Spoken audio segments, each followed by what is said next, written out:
So welcome back to my YouTube channel. So for today's video, we are going to unbox the James Charles palette. So yung nakikita niyo sa thumbnail, yun nga, fake lang. So we're going to unbox a James Charles palette, a James Charles fake palette na nabili ko sa Shopee sa halagang 179 pesos. So let's jump by the way. So if you haven't yet subscribed to my YouTube channel, so what are you waiting for? Subscribe na ngayon din. Now na. So let's jump out to the video. People, I'm not encouraging you to buy a James fake product. So I'm just going to review it. So na-try ko na po siya. So i-unbox ko po sa yung James Charles palette. So far, yung ginamit ko siya, wala naman masyadong imitation. Depende na lang kung yung skin mo. Char. So, as you can see, I already set my foundation. So, first we gonna swatch the color, and so here's the James Charles palette. So, makikita yung difference dito sa original. Yung packaging niya, yung nag-roll na mismo ng James Charles ay hindi saturated yung color at hindi contrasted masyado. So, let's going out to ilabas na nga natin yung product. Ilalagay natin. So, may bubble wrap pa po siya. So, ipapapag ko po yung image kung sa screenshot kung saan pong shop to nabili sa Shopee. So, ito na nga po siya. So, madumi na nga po kasi gamit ko na po. Para din siya yung original. May pakinang-kinang din sa logo niya. Dito. Yan. So, ito na po siya. Parang po original. Medyo madumi na kasi nagamit ko na nga po. I-unbox lang po. Pero yung title, unboxing. So, para din siyang original, may nakalagay siyang dito, kung nakikita nyo, unleash your inner artist. At sa likod naman, may nakasulat na ito. Mabasahin ko. Hi, Sister James Charles here, and welcome back to my palette. I love them, but also I have a huge passion for crazy, colorful outfit, deluxe makeup, and I created palette with that in mind. I include every beautifully formulated shade necessary to create a feeling in your lips to possibly imagine. I can wait to see what's come up with When you unleash your inner artist. James Charles, #Morphe, thanks James Charles, #Morphe, James Charles palette. So let's gonna swatch the colors, the palette. So yung isa-swatch natin, yung rainbow colors. So first, orange bead.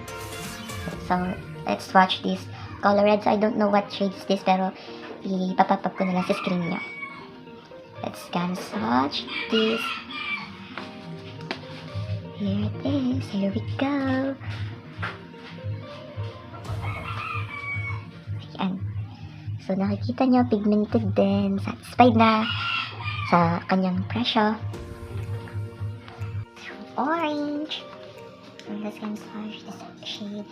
This color orange. Let's gonna swatch this. Okay din siya. Hindi masyadong makita. Yan. Next is the color. This shade B. I think kayo naman tandaan ko B. Yan. Meron din. Orange. Let's gonna swatch this color. Green. Okay. Orange B. Then find the shade. Let's gonna swatch this.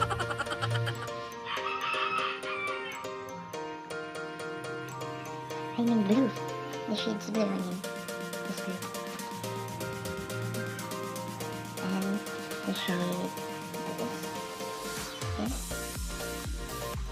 Let's come swatch this. So, try this color. So far, yung orange and yellow are not so pigmented well, pero okay na din sa kanyang halaga. So, let's gonna try it in with my eyes and recreating James Charles look. So, I'll pop up na lang. So, let's get started. So first itong color na to.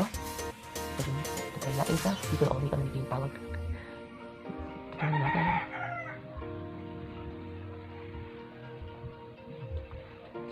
natin siya.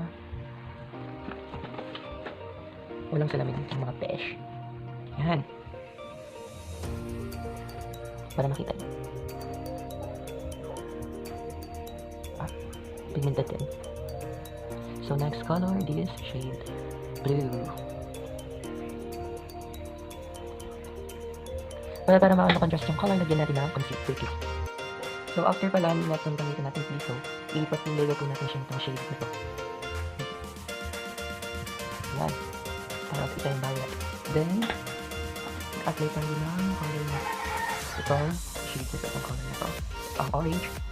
Tapos muna po natin. Medyo hindi talaga siya pigmented. Then we gonna put the next color is this one. Patong lang natin sa orange para magkaroon ng parang transition ng pagkat i-kiss natin itong color na to. Hindi talaga siya pigmented. Meron din siya ng color konti lang naman. Kaya medyo naka-powdered siya. Yung formulation ng powder. So, para maglagay na lang ulit natin ito. Ito na lang.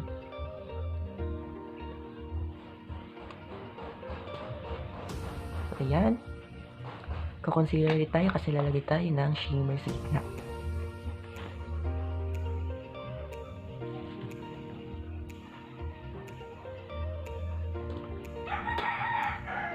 So, we're gonna add this shimmer na violet. Hindi ko alam pa anong shade nito, pero papapap ko na lang. Pwede din natin siyang kamayin para mas makapit. Yan. Nakikita niyo. Yan. Yan. Then, we gonna add some itong shade na to dito magkatabi lang sila. Concealer ulit natin. Concealer dito yung laban ng mga besh. Pwede din natin siyang kamingin kung gusto natin. Ayan.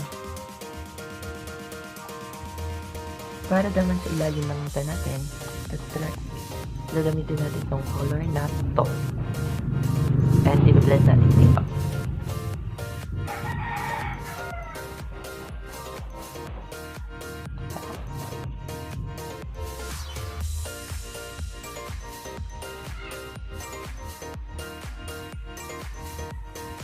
Ayan.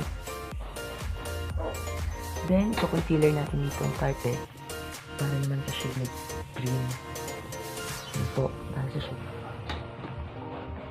Medyo, ito po, tsaka halo po ng metallic na green.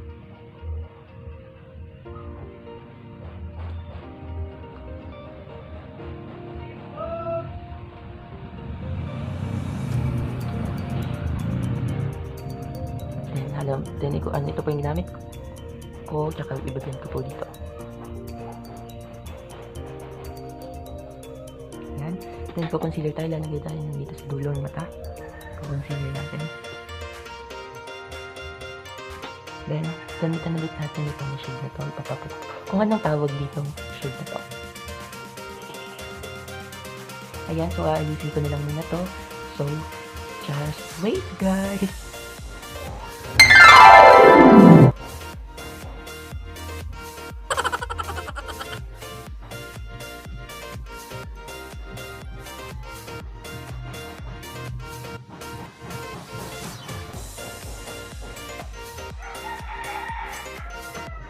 So, ito na nga po yung finished look.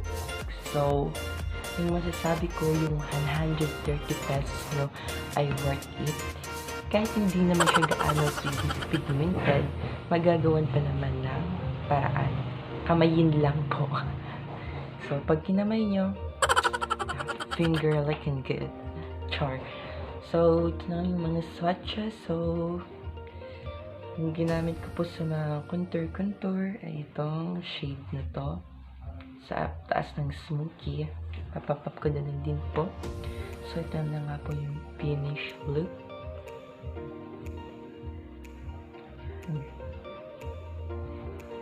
So, thanks for watching. My video disclaimer lang po that I am not encouraging you to buy a fake makeup spot.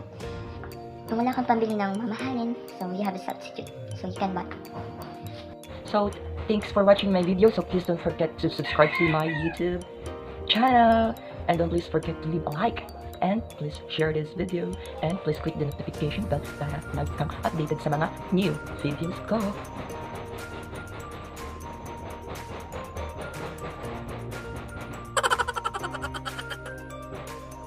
So, it's pictorial time. Bye. Thanks for watching. Hope you enjoy. Bye.